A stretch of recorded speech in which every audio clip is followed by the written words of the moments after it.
Praise the Lord. This is Dr. C. Dexter Wise III, and welcome to the video version of Every Day with Dr. Wise, where you get a mighty message in about 3 minutes or less. We are in a series entitled Trick or Trick, where we're talking about the tricks of the devil. And as we talk about the tricks of the devil, we're basing it on Genesis chapter 3. We're watching how the serpent moves in this chapter and how he suckers Adam and Eve into it. He didn't just do it, but he did it because he has certain tricks. Here's a trick I want to show you, and that is that he is in paradise. So first of all, as we see the relationship between the serpent and paradise, I want you to know, number one, that he inhabits paradise. He doesn't just visit there. He doesn't just pop in every now and then. He inhabits paradise.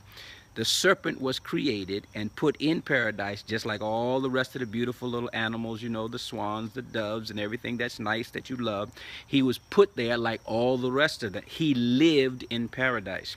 And sometimes we get off guard and forget the fact that because we're in what we think to be a paradise marriage or paradise neighborhood or paradise career, that the devil is not there. Don't you fool yourself. Even in the midst of paradise that God created, there was a snake in that paradise. So he inhabits paradise. The second thing I want you to see is he hides in paradise. Of course, he's not going to come out and put flashing lights and say, "Here I am," but he uses the beauty of paradise. He uses the loveliness of paradise to draw you in so that you don't expect him in the first place, and then when you do see him, you don't recognize him as such. So he hid around the forbidden fruit. She was so busy thinking about the fruit, she didn't even think about the serpent, so he was hiding in paradise.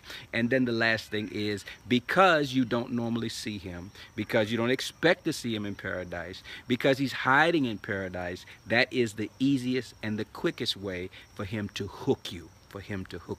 We are on our guard when things are bad.